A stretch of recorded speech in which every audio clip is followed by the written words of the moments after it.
colleagues from the Jobs Fund. Very thankful for that. And I see a familiar name in our audience, Lindy Wendlela, who is now at Pari and was acting head of GTAC for 4 years. Welcome, Lindy. Special welcome to you. Colleagues, so this is a piece of work that we want to present that has been in the making for a number of, for quite a long time. And I think that's why Lindy is here, to see what has happened to that piece of work. And it's a piece of work inspired by all the work that we've been doing in the so-called center of government. So I'm first going to introduce the two senior advisors who have been working on this piece for us and with us. So first is Dr. Lee Pernegger. Maybe Lee, you want to put on your camera whilst I introduce you. There she goes. So Lee has over 30 years experience in strategic and program management and research in complex built environments and socioeconomic initiatives. She's intimately familiar with local government and intergovernmental relations. She's been a long-term advisor at GTAC for 3 years and has, amongst others, managed and very well managed a project with the city of Tshwane recently, but she's also worked on institutional arrangements in the presidency to support the district development model. Thank you, Lee. The second person I want to introduce is Corrie Smit, probably known of the people who regularly attend our webinars.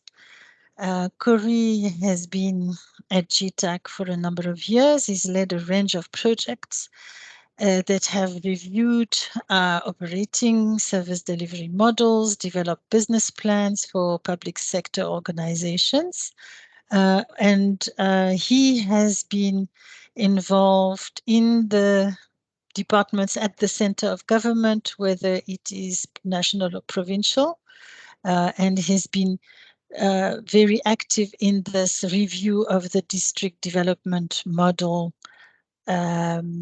policy and implementation with the presidency.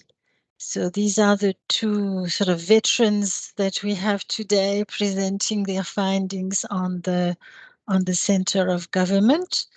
So just as a reminder for people joining us from outside of GTAC, we were established in 2012 to consolidate the advisory and technical assistance activities of Treasury.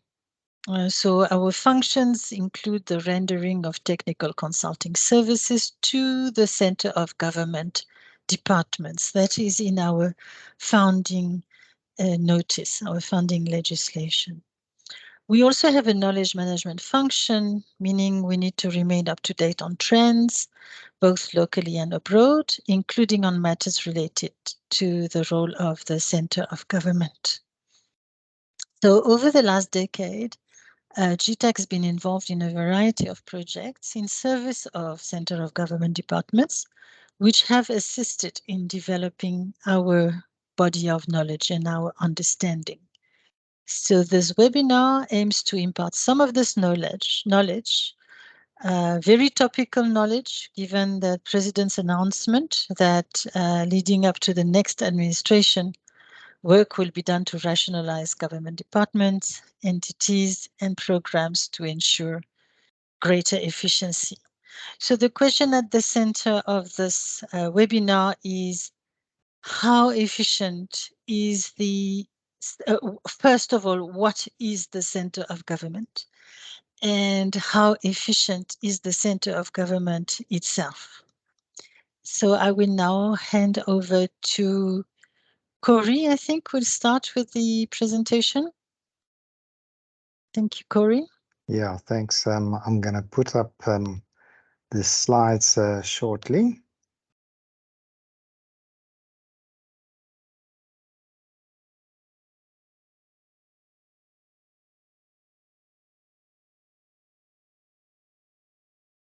Can I check if it's visible on your side?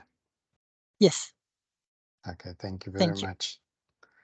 Yeah, so Emmanuel has dealt with the introduction. So between Lee and I, we will then share the presentation. I'm going to deal with the first part, and as the more of an academic person than me, she's going to deal with the international experiences and also then relate it back to our situation, and I'll end off with a conclusion. So maybe then just to build on what Emmanuel has been saying. So obviously we've been trying to get our head around the South African Centre of Government, and what we've noted from the literature is that similar to other centres of government, we also emphasize silo bridging, collaboration, transition management, and also implementation coordination. So that's broadly what our Centre of Government actually does. Obviously, they have certain functional responsibilities as well, but from a cross-cutting perspective, that's pretty much what they do.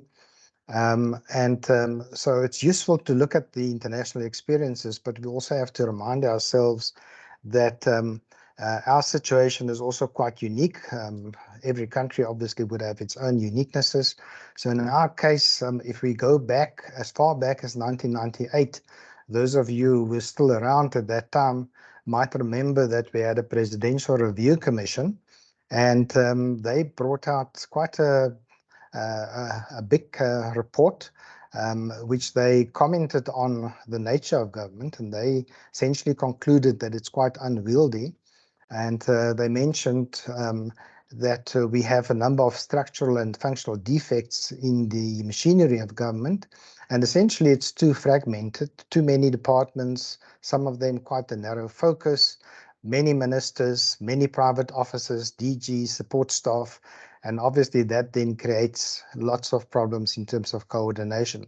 That's normally what happens when you have more specialization and you have a proliferation of entities, then coordination becomes challenging. And then obviously in our case with our three spheres of government, especially at national level, the more entities and departments we have, potentially more policies could actually be thrown at provincial and local government. And we know that they often complain about all these policies and reporting requirements and plans and things that they have to develop. So this is not a new problem. It was raised in 1998 again. And if we then look more recently, when the National Planning Commission actually reflected on issues, they then essentially drew a similar conclusion, and that was after some refinements and happened actually at the center that I'm not going to go through. You might also remember some of those changes that happened after the PRC report, but essentially in 2012, when the NPC again reflected on issues, they said that essentially coordination is a problem that runs throughout government. And often departments have competing objectives. There are also gaps where no department actually takes responsibility, or where they could just be simply more effective if they actually drew on each other's strengths. And obviously it becomes more acute when you have coordination issues that cut across both vertically and horizontally, and that then becomes particularly acute. So essentially, they made a very good suggestion. I think it actually is still quite relevant. They said it's useful to make a distinction between routine and strategic coordination. And they said the routine coordination is best done by officials in departments themselves. And the more strategic coordination, that is the area where the cluster system and the presidency should come into play. And they then also said where coordination breaks down, the presidency actually need to bring parties together, often to mediate agreements. So if we reflect on what the situation now is, kind of fast forward from the NPC and the PRC days, I think we can all agree that routine coordination is still not happening optimally. Probably it will always be a work in progress. But if we look at some of the recent developments, in terms of routine coordination, the Forum of SASDGs, the GSCID cluster, they appointed a task team to look into the planning and reporting burden experienced by Program 1 units. And just some initial work that was done by National Treasury revealed that there's at least 79 reports that are to be produced by the Program 1 units of departments in a financial year. So that's a large number. And obviously not all of them are that useful. They're often very extensive and cumbersome, and often it's not clear whether they actually have an impact on decision making. And I must say, we've subsequently found that that number is actually much higher. So we're still working on a more deeper analysis around that, and also to formulate recommendations on how to streamline or rationalize the planning and reporting requirements. But it's clearly a big problem. And that often then drives the numbers, the personnel numbers and the expenditure of Program 1 units as well. So if we can actually crack that, then we can actually make a huge contribution. But if one then reflects on the strategic coordination part of things, so we have had a cluster system for quite a long time, and there's been all kinds of reviews done, at least 3 that we are aware of, that have actually concluded or made similar conclusions and findings. Essentially, 3 key ones. They said often difficulties in agenda setting. So one would find that departments would actually table items that are not really of a strategic transversal nature, or that actually don't require strategic coordination. It's just their own particular issues that actually go in there. And then the attendance is often problematic as well. Often the officials are not sufficiently senior, and also continuity is not there. They change too often, and the secretariat support is rather weak as well. So in other words, in both the routine and strategic coordination parts, we have difficulties. If we reflect on some of the work that we've done as GTAC more recently as well, and we had a project that actually looked at coordination issues and capacity issues within the presidency family. So that includes DPME, GCIS, and other departments. It was quite clear that there are quite significant and serious coordination and capacity challenges in the center of government. And we've also noted, we did a bit of an analysis of budgets and personnel expenditure since 1994. It's quite clear there's been a significant increase in both personnel numbers and budgets, and also increasingly fragmentation has actually come into play. And so we can't really say that we've now strengthened the capacity of the center of government, but we can't say that we've made a positive impact on our developmental challenges. So it does actually raise a question whether we're getting it right in our center of government. Having said that, I'm going to pass over now to Lee, who's going to deal with the international experiences. Okay, thanks for that, Corrie. So what we tried to do was looking at the experiences that we had with the GTAC projects, is to then go across to the scholarly literature and see what are the kind of issues that we picked up in the projects that would also reflect in kind of broad international trends. And so the first thing, I'm going to make a number of points, so I think about 9 of them. So the first one is this concept of what is the center of government. You know, it's a strategic center, it's called that, but it's also called a strategic apex. And some writers will think of this as the brain of the system of government. And so this, the role of the brain has become increasingly important, especially since around about 2000, as government itself has become more complex. And this brain needs to set the direction of the government. And then that role has become itself also more complex because of the proliferation and the fragmentation of government and these competing and overlapping mandates and territorial battles. And we see that also, of course, in South Africa. So although we all agree, although scholars all agree on the importance of the so-called brain, there are many conceptual battles around how that is actually defined. So Kelly, who I think some of you might be familiar with, is an Australian scholar.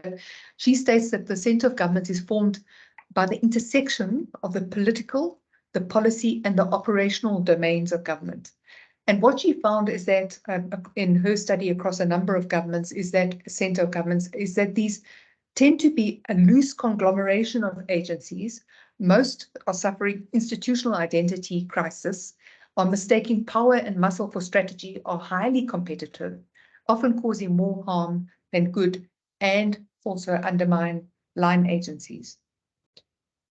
So not what you would expect a centre of government to look like. Also, what is quite key is that there is no standard set of responsibilities, the second point, that make up a centre of government. So in the UK, its Institute for Government, the IFG, studied 6 countries, and they defined the strategic centre as a support system that's provided to the elected head of state, and that provides direction and focus, and that helps him or her or them to make policy decisions and ensures that implementation priorities are realized. So the IFG also determined that the head of state and the budgeting function, out of all of the different functions that they found in the centre of government, are the only 2 constant elements in the support system across each of those 6 countries. And in the OECD looked at 35 of its member countries and another 4 economies, and then they defined the centre of government as the ministry or general secretariat of the presidency, the office of the Prime Minister, and the Cabinet Office, although those functions can in some cases be performed by units based in other parts of government, for example, Finance, Planning and Budget Office. And I suppose if you looked at South Africa, that would be the Treasury and the IGR component and COGTA. Then the third point is what does this strategic centre actually look like? What is the shape of that? And so what the scholars have found out is that there's no set structure per se. Not only that structure in each country is prone to change over time according to 4 drivers. One is the changes in the political environment, clearly. 2 is the need for responses to arising crises and issues. 3 is the personal relationships and political dynamics in that set of institutions that form up the centre of government. And then, of course, any historic institutional arrangements always leave their mark on what you see as a centre of government in the current time. And that governments tend to respond to these drivers by creating a whole lot of special purpose institutional arrangements within the centre of government without necessarily having a common location for these, or mechanisms to integrate them back into the overall government system. So then the third point I want to make is, what is the understanding of what is the centre of government? How do we define that? How do we understand that? And so if we come back to the situation in South Africa, the Treasury and the Presidency began to debate in 2009 what the centre of government looks like. And some of the Treasury colleagues here today may remember Robert Clifton and his work in 2011 around this. And so even in the time when GTAC was being set up, the Treasury, by the Treasury, the GTAC's founding documents define the centre of government as consisting of DPME, somehow strangely not the presidency. I'm sure that must have been an oversight, the DPSA, DCOG, and the Treasury. But this debate is still ongoing. So we'll see, for example, entities that have central or cross-cutting roles or are located centrally are sometimes included in the notion of the centre of government, such as the Public Service Commission, GCIS, the National Planning Commission, the National School of Government, Stats SA, and even the Department of Women and Youth, and so on. So this ambiguity, this greyness of what functions are central versus what are in the centre of government has never been clarified. So then that brings me to my 5th point, which is like this in South Africa, the tendency has been since 2001 is to create these formal and informal special delivery units to try and deal with this kind of ambiguity and difficulty and the need to compensate somewhat for the breakdowns in the policy implementation cycle, which is something that Kelly has put forward. And so what has happened is that the special delivery units tend to be set up to tackle issues as varied as planning, implementation of major or special sectoral projects, and I'm sure you can think of many examples of this, and to also resolve the proliferation of wicked problems, although there's no guarantee that these units are always going to achieve their intended aims. And so Kelly observed that there are certain conditions for success of these delivery units. They need to have highly visible political backing and to be located close to their political sponsor. They need to have a commitment to a very tightly defined remit. So if you can think of like Operation Vulindlela, there's very specific areas that it's focusing on. The adoption of a right hiring strategy, an organizational structure, and a leadership model. It has to ensure that there's cross-government ownership of the delivery unit's results agenda, and it must put routines in place to review the effectiveness of the operations and to keep continually refreshing them. And she found that many governments, not just, obviously not just in South Africa, have become disillusioned with their delivery units and are very quietly axing them, which is you can imagine is a concern. I think if you think a delivery unit is going to be in place for a very long time, it's not necessarily the case. And so we can see, I've already mentioned Operation Vulindlela in South Africa, which has been set up by the presidency and the National Treasury to support very specific structural economic reforms and to monitor progress. And those tend to be set up within or close to the center of government at the national level. But we also see similar structures being set up at other parts of government. So at the provincial level, one example is in the Gauteng office of the Premier, their delivery support unit to convene, coordinate, monitor and oversee, unblock and assist departments that are responsible for service delivery to achieve their mandates. And then we also see several wards that have been set up at both national and sub-national levels to deal with specific challenges. So we go back to the international experience. The sixth point I want to make is scholars also have been trying to grapple with the roles that are played by the center of government in different ways. So for instance, the center of government can provide services that range from strategic planning to real-time policy advice and intelligence, and from leading major cross-departmental policy initiatives to monitoring progress and outcomes. But also what they can do is they have a number of them have responsibilities in different kinds of patterns and permutations for the preparation of cabinet meetings and policy coordination, transition planning and management, strategic planning, government programs, monitoring of government policy, relations with parliament, and several other lesser priorities. And that some of these functions are not performed only by the center of government, but they're shared with other parts of government, such as relations with subnational governments. Also, most governments are highly departmentalized, and this is because of their very specialized functions. And what happens is they tend to compete with each other. So what that means is that the center of government then needs to work across these silos and break this competition. So I think Tet writes a very interesting paper, which is probably true of the center of government. And I think anything that involves any kind of intergovernmental relations notes that mastering silos is not a task that is ever truly completed. It is always a work in progress. So that brings me then to my seventh point around then relationships. These are obviously key if we want to try and break silos.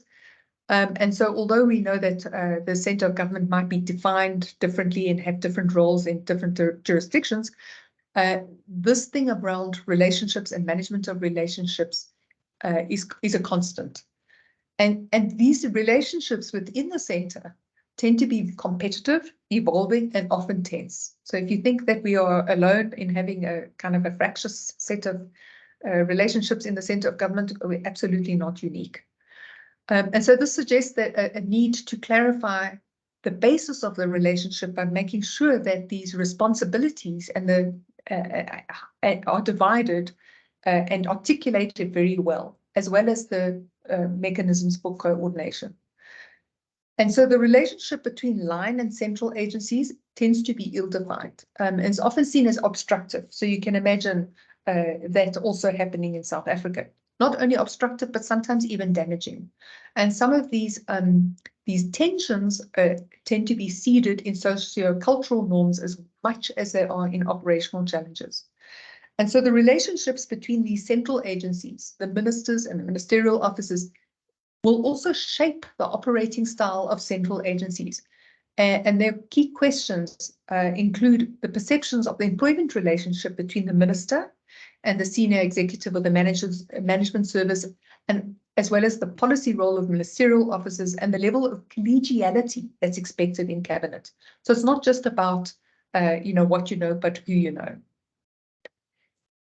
So moving on to my 8th point, if relationships are so critically important, what that suggests then is that every time the centre of government sets up a network or transversal or matrix management arrangement or some sort of special delivery unit, informally or formally, what this means then is that the competencies of the individual leaders themselves needs to be considered.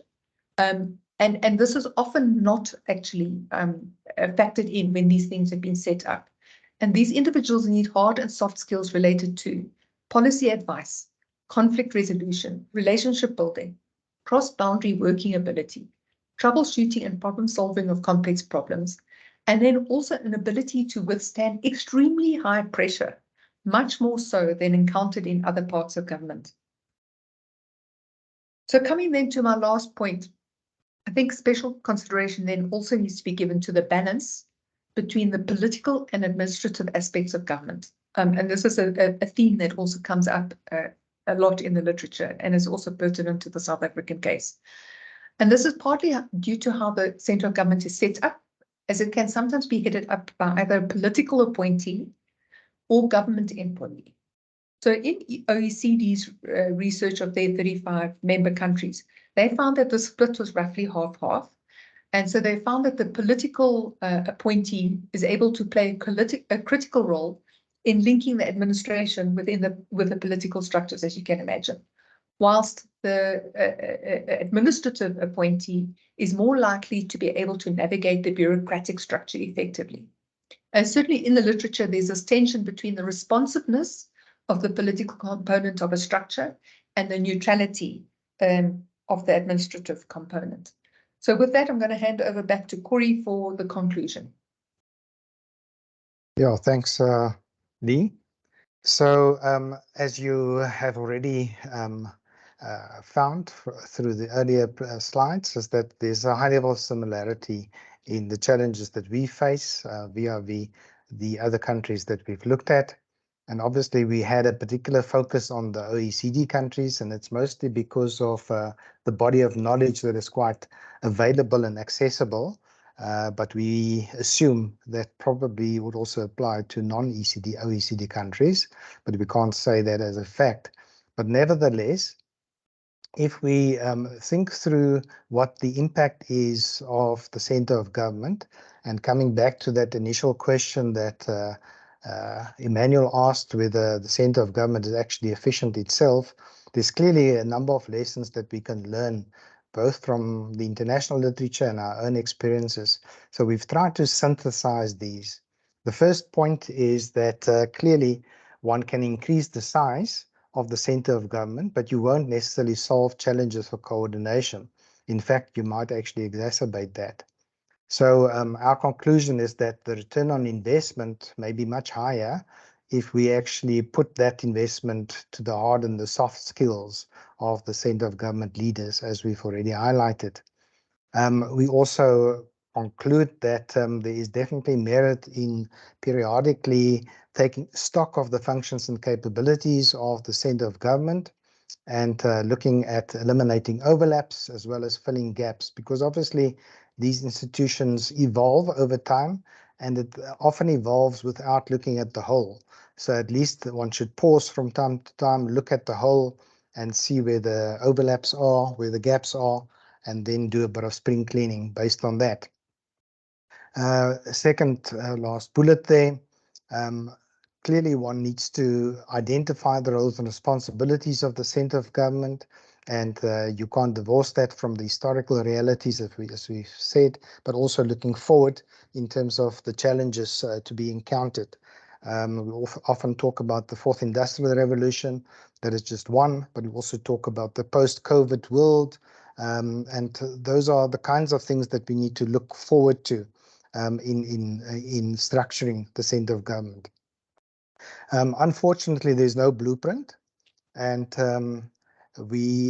what we do know is that it probably would be counterproductive to locate too many functions within the presidency or the office of the premier. So we might then actually end up with an unwieldy strategic center, and we think that should be avoided at all costs. And therefore, the coordinating mechanisms also need to be considered. As we spoke about the strategic coordination, it remains important. So we need to have an effective coordination system in order to avoid solutions that actually try to deal with those implementation challenges. So we also conclude that certainly, as the scholars have pointed out, coordination works best at the level where the challenge is actually experienced. And we agree that one should distinguish between strategic coordination and operational coordination. Unfortunately, it doesn't happen on its own, and therefore one can also not relegate that to the intergovernmental relation units of departments. We think the center of government departments actually need to walk the talk, and they should also raise awareness on this coordination at the different levels. So the issue about culture, I think that's quite important. We often talk about departments working in silos, but there's also a tendency to be quite fixated on the rank. So clearly that militates against collegial collaboration. And one should also then think through how do you actually tackle that kind of culture that may develop over time and the kind of leadership styles. So clearly one needs to be focused on the situation as well. So command and control definitely would have its place where there's a crisis or emergency. So you can't have a democratic environment there. You have to actually give clear direction.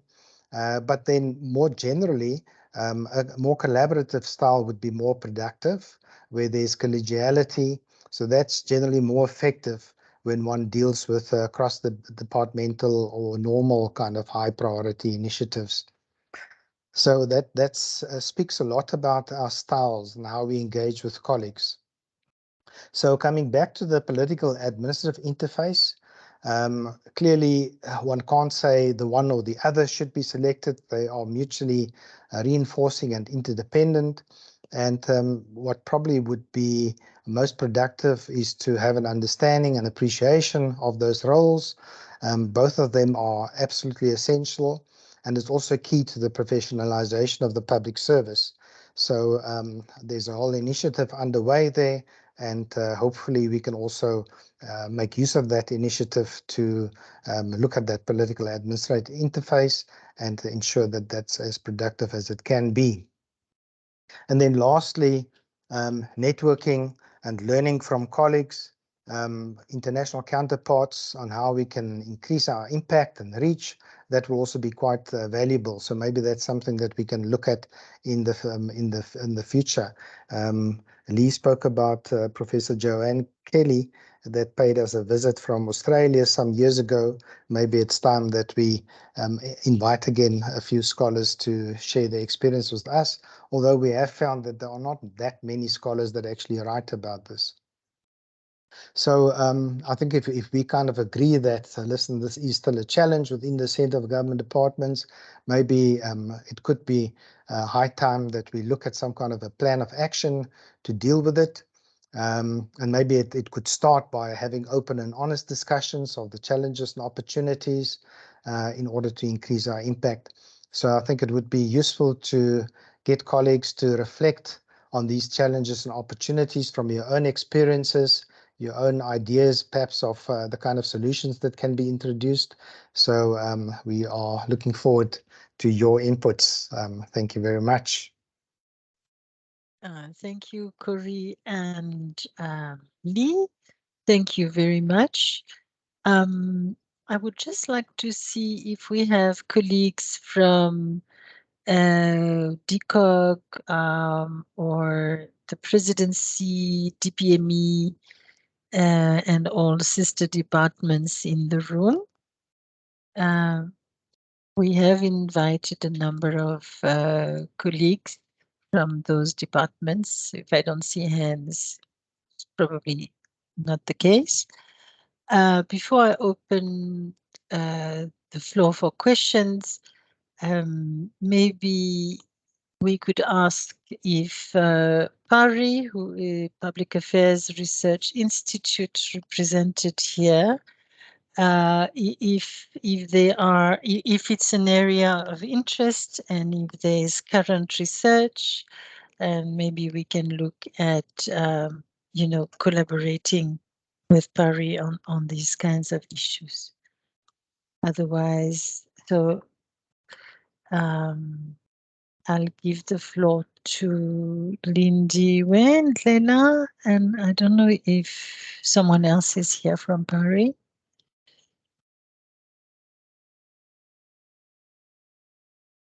I think Sarah's also, yeah, so a name. Sarah, yeah, I thought Sarah is also, yeah, from PARI. Sarah or Lindy, is this an area of interest for public research, Public Affairs Research Institute? And Hi, any comments on this presentation? Thank you. Thanks, Manuel. I don't Yes, know Sarah. whether Lindy's still here, so while we're waiting for her, I'll just say a few words. Yes, I mean, it's of great interest to us. We haven't got any dedicated research on the topic at the moment, although we've returned to the question a number of times. I remember, I mean, this project and this interest on GTAC side has been here for a long, long time, if I remember, even under Tau. So what we have done is a little bit of work commissioned actually by the DPME on challenges to prioritization and planning, which very much links to, or sort of overlaps with these kinds of questions. And we have a report that we did under the Twede program. Some of that work was kind of, I suppose, looking less. It looked at the intersection of the structure of government and politics and kind of informal incentives and institutions and how those shaped challenges to more effective coordination across government. It wasn't specifically just about the center of government. So I suppose my sense from the presentation I heard today, and Corrie and Lee, correct me if I'm misinterpreting it, but what I heard was that there are some problems with structure or architecture, but large and perhaps more fundamental problems with what perhaps you would term a kind of culture of government, ways of doing, or resistances to particular ways of doing. That's what I took from the presentation. Apart from the fact that across most countries, this is a perennial challenge, and there's no one clear sort of structure. I think that what will be interesting if you have a sense of it is over the last 25, 30 years, since 1994, whether you think that there have been periods, though, where the center of government has worked more effectively as a center in providing strategic direction and assisting in political coordination. By political, I mean political principles and their role in agenda setting and coordination and decision making. Has it been consistent, or do you feel that there have been changes? My sense is that it's become more difficult, more fragmented, and I think that's primarily not a challenge of architecture, but a challenge of politics and the sort of more fragmented and factionalized nature of our politics, both at the national level. We can see it equivalently in provinces and then obviously local government. And then that in turn, I think, has also shaped work cultures and ways of doing, and has led to people feeling more defensive, perhaps, of their own space or turf and limited a degree of coordination. You also spoke a little bit about the proliferation of reporting, and sort of in the face of more graft increasing requirements for reporting and compliance, and a very, very heavy burden for senior officials, which in a way distracts from the more strategic business of government.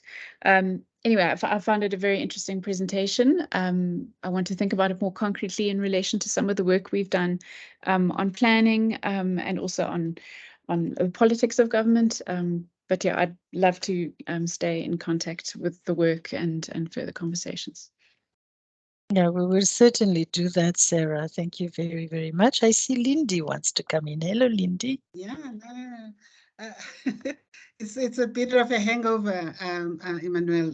I've had to kind of do a double take about whether I'm at PARI or at GTAC, because I remember the conversations we had when we started this project and what sort of other spin-offs it would have in terms of coordinating the center of government, which has grown, I think, over the years. I mean, to answer Sarah, you're right. It's gotten more difficult, but it's also grown because, you know, I think 25 years ago, there was no DPME, you know.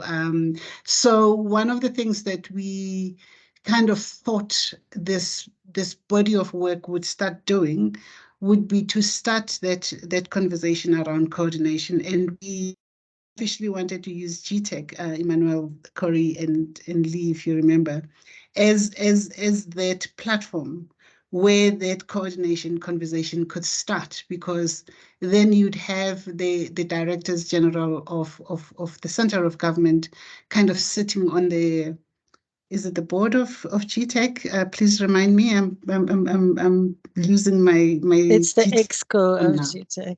Oh, the TAC, Not the EXCO, Technical Advisory yeah, Committee. the That Technical doesn't Advisory exist Committee. yet. Exactly, which would then kind of advise the Minister of Finance, but also the other ministries in terms of what's happening.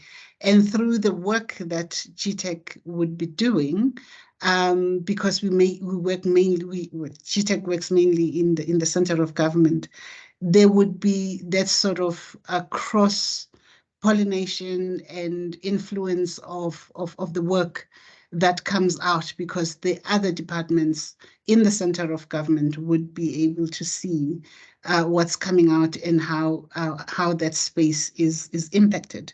So I'm still kind of stuck in that idea, but this is work that is certainly growing, that needs to grow. The conversation shouldn't stop here.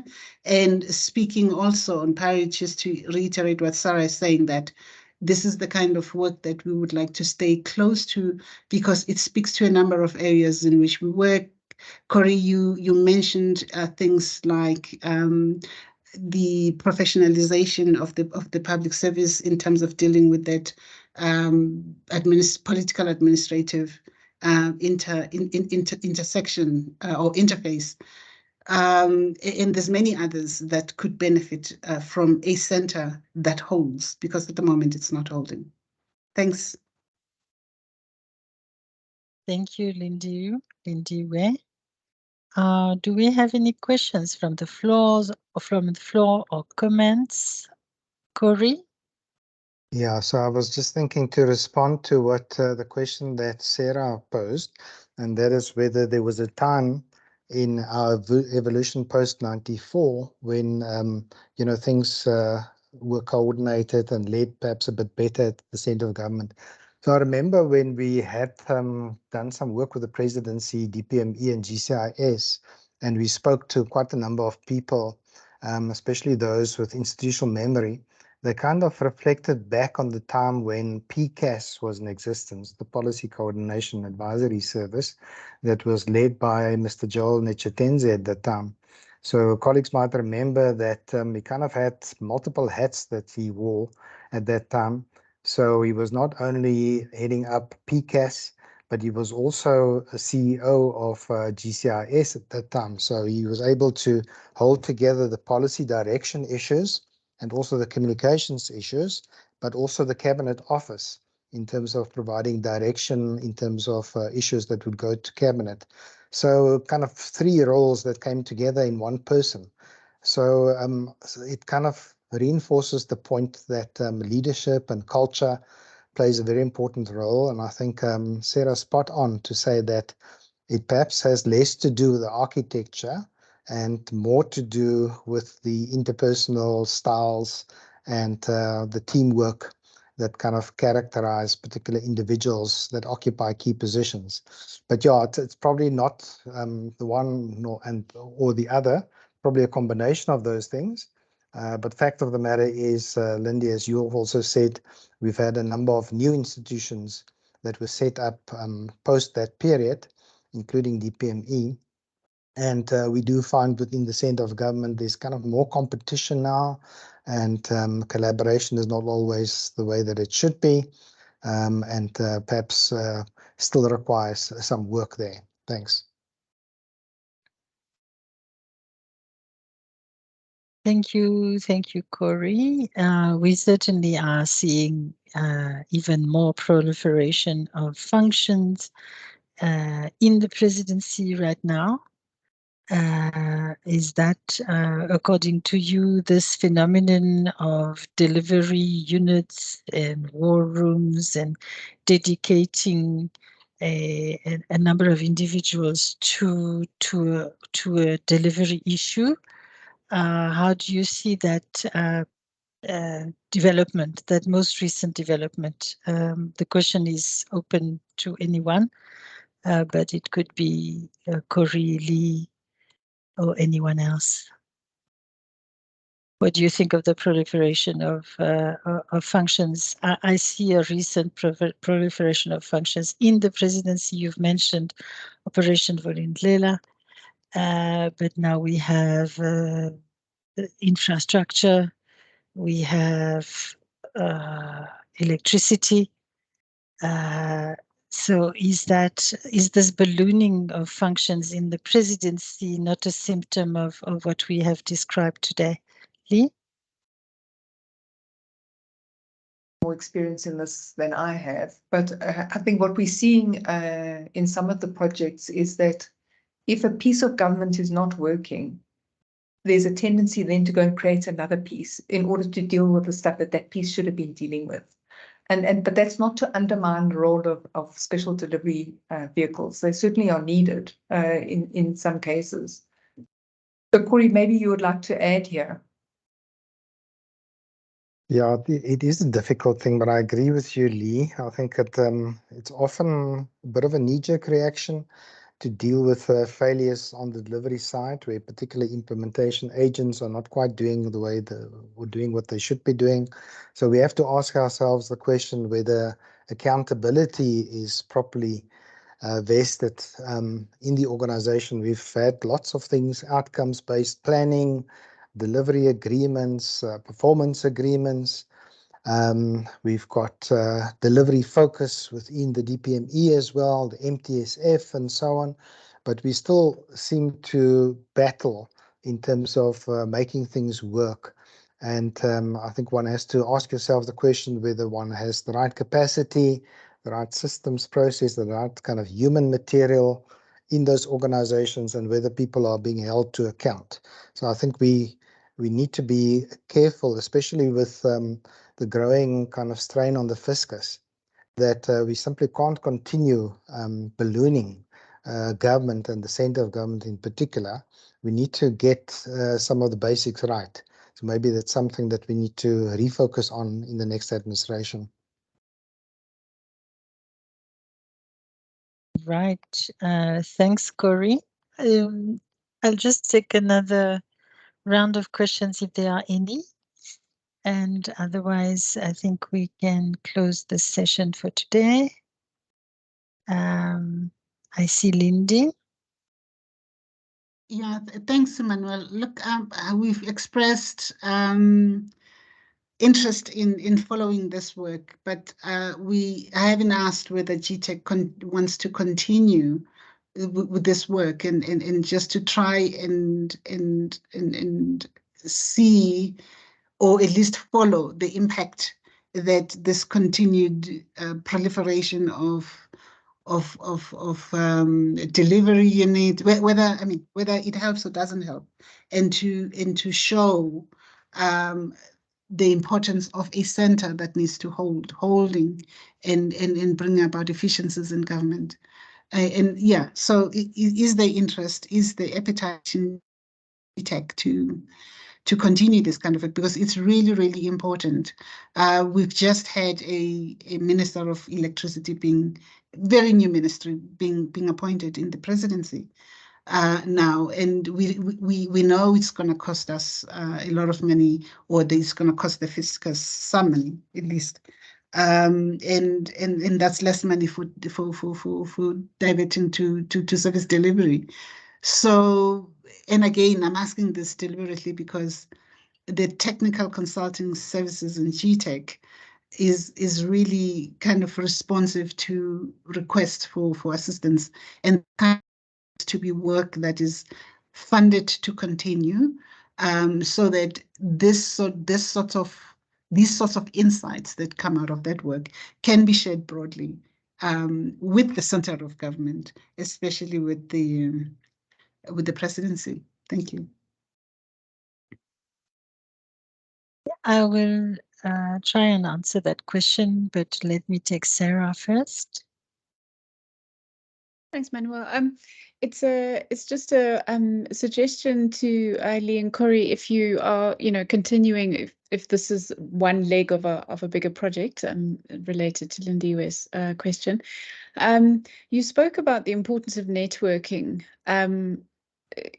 to achieve or support effective coordination. And there's this really good work by Daniel Carpenter, a political scientist in America, who has done work on trying to understand the conditions that shaped more effective American federal agencies, and how particular senior officials were able to drive strategic agendas and get around kind of more pernicious or sort of negative politics to drive a reform agenda or to set strategic direction and implement.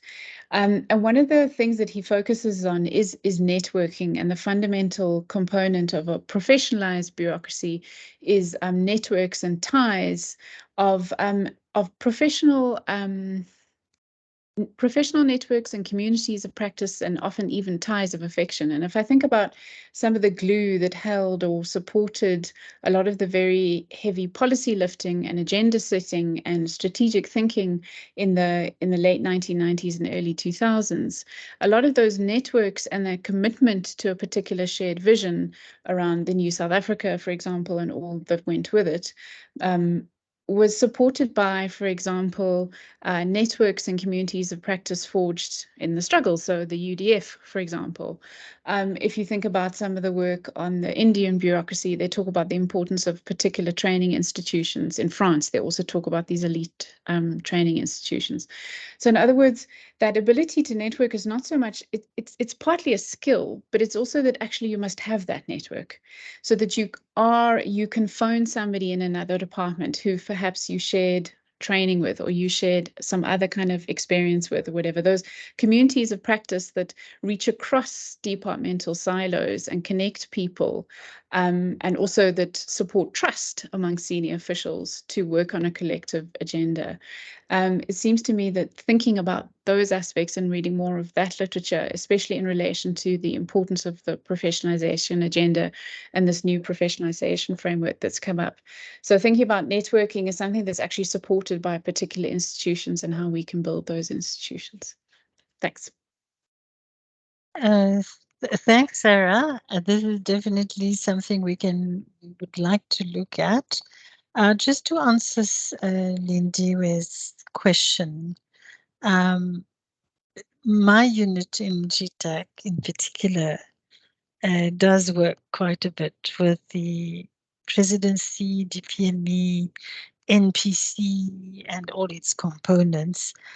And we primarily have a mission to assist them reach their objectives on one aspect or the other of their work, and we are called to assist as and when. So what we've done here is to put our heads together and think of what we have observed over the years, and what we think the issues are. So it's not an academic project. It's very much a hands-on approach. We observe and we want to document in order to then inform our practice further. So if we can basically hold the mirror to those institutions at the center of government, and have honest discussions with them about, this working in silo, what they are trying to achieve and they are not. This is our primary objective. If we can influence positively the center of government, we would have achieved what we set out to do. So that's our approach, and in the way GTAC is at the moment. We are deepening our relations with the center of government. We work hard at relations even with our mothership, National Treasury. We have this project that Corrie has mentioned, which we are managing on the reporting burden. So that also brings a little bit of it informs our practice as well, because now we're going to be presenting findings at the government cluster of FOSAD that is in charge of this governance. What governance? Please help me. Governance, reporting, and compliance. Yeah, function. that's right. Yeah. So that's the approach for the moment. So it's a pragmatic approach. It's an approach where we want to learn from our practice, and then we want to disseminate our learnings. So it's constantly evolving. It will definitely help if one day we have a technical advisory committee, which is not an imperative, but it may be set up.